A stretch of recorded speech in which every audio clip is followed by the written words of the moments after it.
ఓం గం గణాధిపతయే నమః. హాయ్ అండి, అందరికీ నమస్కారం. మనం ఈరోజు ఈ వీడియోలో ఆషాఢ మాసం వచ్చేసింది. ఆషాఢ మాసంలో మనం తప్పకుండా చేయవలసిన పనులు, మనం చేయకూడని పనులు ఏంటో మనం ఇప్పుడు ఈ వీడియోలో తెలుసుకుందాము. ఈ వీడియో కనుక మీకు నచ్చినట్లయితే లైక్ చేయండి, షేర్ చేయండి, సబ్స్క్రైబ్ చేసుకోండి. ఈ వీడియో లాస్ట్ వరకు స్కిప్ చేయకుండా చూడండి. Please subscribe me, support me. Thank you for watching. Share me, like me. Ashadha మాసం యొక్క విశిష్టత ఏంటో మనం ఇప్పుడు తెలుసుకుందాము. ఆషాఢ మాసం అంటే శూన్యమాసం అని, ఈ నెలలో శుభకార్యాలు చేయకూడదు అనే సాంప్రదాయం ఉంది. అయితే ఈ నెల పూజలకు, వ్రతాలకు ఎంతో విశిష్టమని పండితులు చెప్తున్నారు. తెలుగు మాసాల్లో వచ్చే 4వ మాసమే ఈ ఆషాఢ మాసము. జ్యోతిశాస్త్రం ప్రకారము దక్షిణాయం ప్రారంభము. ఆషాఢ పౌర్ణమి రోజున ఉత్తరాషాఢ నక్షత్రం వచ్చినందున ఈ మాసానికి ఆషాఢ మాసమని పేరు. ఈ మాసంలోనే వర్షాలు ప్రారంభం అవుతాయి. ఈ మాసము శ్రీ మహావిష్ణువుకు ఎంతో ఇష్టమైంది. ఈ మాసంలోనే శ్రీ మహావిష్ణువు యోగ నిద్రలో ఉండటంతో ఈ మాసంలో వచ్చే ఏకాదశిని శయన ఏకాదశి అని కూడా అంటారు. ఈ మాసాన్ని శూన్యమాసము అని కూడా అంటారు. ఆషాఢ మాసం మంచిది కాదనే భావన చాలామందిలో ఉంటుంది. ఈ మాసములో పెళ్ళిళ్ళు, గృహప్రవేశాలు వంటి కార్యక్రమాలు జరపడానికి ఇష్టపడరు. కానీ శుభకార్యాలు జరిపించినంత మాత్రాన ఈ మాసం మంచిది కాదనే భావన పెట్టుకోవద్దు. ఈ మాసము వ్రతాలకు ఎంతో విశిష్టమైనది. ఈ ఏడాది ఆషాఢ మాసము జూన్ 26 ఆషాఢ శుద్ధ పాడ్యమితో మొదలై జూలై 24 అమావాస్యతో ముగుస్తుంది. అత్యంత పవిత్రమైన మాసాల్లో ఆషాఢ మాసం ఒకటి. ఆషాఢ మాసం రానే వచ్చింది. జూన్ 26వ తేదీ గురువారం నుండి జూలై 24 వరకు ఆషాఢ మాసము ఉంటుంది. ఆషాఢం అంటేనే అమ్మవారి ఆరాధనకు సంబంధించింది. ఇంతటి విశిష్టత కలిగిన ఆషాఢంలో ప్రతి ఒక్కళ్ళు కొన్ని నియమాలు పాటించాలి. అలాగే ఆషాఢ మాసంలో పొరపాటున కూడా కొన్ని తప్పులను చేయకూడదు. ఆషాఢ మాసంలో పాటించాల్సిన నియమాలు, అలాగే చేయకూడని తప్పుల గురించి మనం ఇప్పుడు ఈ వీడియోలో తెలుసుకుందాము. మన శాస్త్రాల ప్రకారము ఈ ఆషాఢ మాసంలోకి ఎట్టి పరిస్థితుల్లోనూ శుభకార్యాలను నిర్వహించకూడదు. ముఖ్యంగా వివాహ కార్యక్రమాలను చేయకూడదు. అలాగే గృహప్రవేశాలు చేయకూడదు. శంకుస్థాపన పనులు మొదలు పెట్టకూడదు. అలాగే కొత్త ఇంట్లోకి అడుగు పెట్టకూడదు. ఆషాఢ మాసాన్ని శూన్యమాసంగా పరిగణిస్తారు. ఎందుకంటే ఈ ఆషాఢ మాసం నుండి 4 నెలల వరకు శ్రీ మహావిష్ణువు యోగ నిద్రలోకి వెళ్తాడు. ఆషాఢ మాసం మొదటి రోజున పొరపాటున కూడా తలస్నానం చేయకూడదు. ముఖ్యంగా ఈ ఆషాఢ మాసములో ఆహార విషయంలో కొన్ని నియమాలను పాటించాలి. ఎందుకంటే వేసవి నుండి వర్షాకాలంలోకి అడుగు పెట్టాము. కాబట్టి ఈ ఆషాఢ మాసంలో ప్రతి ఒక్కరూ మునగాకు పప్పు, అలాగే నేరేడు పండ్లను తప్పనిసరిగా తినాలి.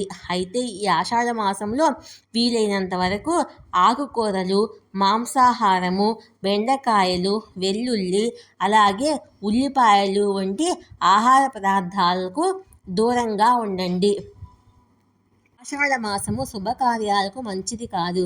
కానీ అమ్మవారి పూజలకు ఆషాఢ మాసము ఎంతో విశిష్టమైనది. ఈ ఆషాఢ మాసంలోనే వారాహి నవరాత్రులు జరుగుతాయి. వారాహి అమ్మవారు చాలా మహిమగల దేవత. కాబట్టి ఈ గుప్త నవరాత్రుల్లో అమ్మవారిని పూజిస్తే కుటుంబ సమస్యలన్నీ వెంటనే తీరిపోయి కోరిన కోరికలన్నీ తప్పక నెరవేరుతాయి. ఈ ఆషాఢ మాసంలో తప్పనిసరిగా ఇంట్లో ఉన్న ఆడపిల్లలందరూ గోరింటాకుని పెట్టుకోవాలి. పెళ్లి కాని అమ్మాయిలు ఆషాఢ మాసంలో గోరింటాకు పెట్టుకుంటే మనసుకు అర్థం చేసుకునే భర్త వస్తాడని నమ్మకము. అలాగే పెళ్ళైన ఆడవాళ్ళు గోరింటాకు పెట్టుకుంటే దీర్ఘ సుమంగళిత్వం ప్రాప్తిస్తుంది. ఇక సైన్స్ పరంగా చూసుకుంటే ఆషాఢ మాసంలో ఆడవాళ్ళు గోరింటాకు పెట్టుకుంటే శరీరంలో ఉన్న వేడి తొలగిపోతుంది. అలాగే గర్భాశయ సమస్యలన్నీ తొలగిపోయి ఆడవారికి మంచి ఆరోగ్యం ప్రాప్తిస్తుంది. ఈ నెలలో కొత్త వ్యాపారాలను ప్రారంభించకూడదు. అలాగే కొత్త పనులను మొదలు పెట్టకూడదు.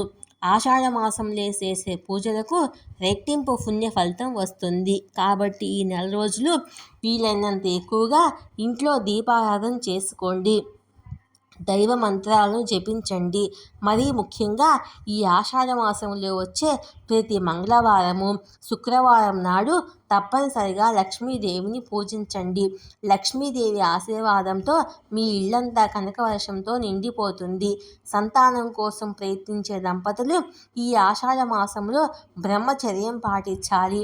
ఇక కొత్తగా పెళ్ళైన జంటలు ఈ ఆషాఢ మాసంలో కాపురం చేయకూడదు. ముఖ్యంగా ఈ ఆషాఢ మాసంలో కొత్త కోడల్ని తన పుట్టింటికి పంపించాలి. ముఖ్యంగా ఈ ఆషాఢ మాసంతో ఆవు నెయ్యితో దీపారాధన చేస్తే చాలా మంచిది. ఆవు నెయ్యి లక్ష్మీదేవికి ప్రీతికరమైంది కాబట్టి ఆవు నెయ్యితో దీపారాధన చేస్తే మీ కుటుంబంపై సంపూర్ణ లక్ష్మీ కటాక్షము సిద్ధిస్తుంది.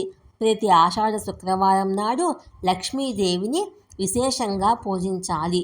ఈ ఆషాఢ మాసంలో విష్ణుమూర్తిని ఎక్కువగా పూజించాలి. విష్ణు సహస్రనామాలు పారాయణం చేయాలి. విష్ణు దేవాలయాలకు వెళ్ళడం చాలా మంచిది. తులసి మొక్కలో లక్ష్మీదేవి కొలువై ఉంటుంది కాబట్టి తులసిని లక్ష్మీ స్వరూపంగా అలాగే విష్ణు ప్రియగా భావిస్తారు కాబట్టి ఆషాఢ మాసంలో వీలైనంత ఎక్కువగా తులసిని పూజించండి. తులసి దగ్గర దీపం వెలిగించడము, తులసికి ప్రదక్షిణాలు చేయడం చేస్తే మీ ఇంటికి ఐశ్వర్యం వృద్ధి చెందుతుంది.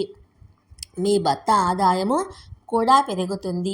ఈ ఆషాఢ మాసం అంటే శివునికి కూడా చాలా ప్రీతికరమైంది కాబట్టి ఈ ఆషాఢ మాసములో వచ్చే ప్రతి సోమవారం నాడు ఏదైనా శివాలయానికి వెళ్ళి శివునికి అభిషేకం చేయండి. మీ కుటుంబానికి సకల ఐశ్వర్యాలు చేకూరతాయి. ఈ ఆషాఢ మాసంలో తప్పనిసరిగా ఏదైనా పుణ్యక్షేత్రాలను దర్శించుకోవాలి. ఈ ఆషాఢ మాసంలో ప్రతి ఒక్కరూ ఉదయాన్నే నిద్ర లేవాలి. ముఖ్యంగా వివాహమైన ఆడవారు పొరపాటున కూడా ఆలస్యంగా నిద్ర లేవకూడదు. స్త్రీలను లక్ష్మీ స్వరూపాలుగా భావిస్తారు కాబట్టి ఆషాఢ మాసంలో స్త్రీలు ఉదయాన్నే నిద్రలేచి ఇంటి ముందు ముగ్గులు వేసుకోవాలి. ఇంటి ముందు ముగ్గు లేకపోతే అలాంటి ఇళ్లల్లో లక్ష్మీదేవి నివసించదు. ఈ ఆషాఢ మాసం నెల రోజులు ఇంటి గడపలకు పసుపు పచ్చగా కలకల్లాడుతూ ఉండాలి. ఇలాంటి ఇళ్లల్లో లక్ష్మీదేవి తిష్ట వేసుకొని కూర్చుంటుంది. ఈ ఆషాఢంలో వచ్చే ప్రతి శుక్రవారానికి అలాగే ప్రతి శనివారానికి చాలా విశిష్టత ఉంటుంది. కాబట్టి ప్రతి ఆషాఢ శుక్రవారము తప్పనిసరిగా అమ్మవారిని పూజించాలి. అలాగే ప్రతి శనివారము వెంకటేశ్వర స్వామిని పూజించాలి. ఈ ఆషాఢ మాసంలో వచ్చే ప్రతి శనివారం నాడు రావి చెట్టు కింద నెయ్యి దీపం వెలిగించి రావి చెట్టుకు ప్రదక్షిణాలు చేస్తే చాలా మంచిది. ఈ ఆషాఢ మాసంలో గ్రామ దేవతలను ఎక్కువగా పూజించాలి. గ్రామ దేవతల అనుగ్రహము మన కుటుంబంపై పడితే మీ ఇల్లంతా సుఖ సంతోషాలతో సిరి సంపదలతో నిండిపోతుంది. విశేషంగా ఈ ఆషాఢ మాసంలో దుర్గాదేవిని పూజిస్తే చాలా మంచిది. ఈ ఆషాఢ మాసంలో జూలై 20వ తేదీన గురు పౌర్ణమి ఏర్పడుతుంది. ఈ రోజున లక్ష్మీదేవిని పూజిస్తే ఆర్థిక సమస్యలన్నీ వెంటనే తొలగిపోతాయి. ఈ ఆషాఢ మాసానికి కోరికలు తీర్చే మాసంగా భావిస్తారు కాబట్టి ఆషాఢ మాసం నెల రోజులు ఉదయం స్నానం చేసిన తర్వాత సూర్యునికి ఆర్ఘ్యం సమర్పించి సూర్యభగవానుడికి నమస్కారం చేసుకుంటే సమస్త దోషాలన్నీ తొలగిపోయి మీ కుటుంబానికి చాలా మంచి జరుగుతుంది. ఈ ఆషాఢ మాసంలో చేసే దానాలకు విశేషమైన పుణ్య ఫలితం లభిస్తుంది. ఈ ఆషాఢ మాసంలో మొక్కలు నాటితే రెట్టింపు పుణ్యఫలాన్ని పొందవచ్చు. ఆషాఢ మాసంలో గోవుని పూజిస్తే చాలా మంచిది. గోవుకు ప్రదక్షిణాలు చేయడము, గోవుకు ఆహారం తినిపించడము, గోవు కుంకుమ బొట్లు పెట్టడము, ఈ విధంగా గోవుని పూజిస్తే మీ కుటుంబానికి అష్టైశ్వర్యాలు కలుగుతాయి. ఈ ఆషాఢ మాసంలో ఎవరికైనా చెప్పులు దానం చేయండి. విశేషమైన పుణ్య ఫలితం లభిస్తుంది. ఈ ఆషాఢ మాసంలో వర్షాలు ఎక్కువగా కురుస్తాయి కాబట్టి ఈ ఆషాఢ మాసంలో ఎక్కువగా అనారోగ్య సమస్యలు ఏర్పడతాయి. కాబట్టి ఆహార విషయంలో జాగ్రత్తలు పాటించాలి. ఈ ఆషాఢ మాసంలోనే తెలంగాణ ప్రాంతంలో బోనాలు ప్రారంభిస్తారు. ఈ బోనాలను తెలంగాణ రాష్ట్ర వ్యాప్తంగా నిర్వహిస్తారు. ఆషాఢ మాసంలోనే ప్రత్యక్ష నారాయణుడు మిథున రాశి నుండి కర్కాటక రాశిలోకి ప్రవేశిస్తాడు. అందువల్ల ఉత్తరాయణ పుణ్యకాలం పూర్తయి దక్షిణాయన పుణ్యకాలం ప్రారంభం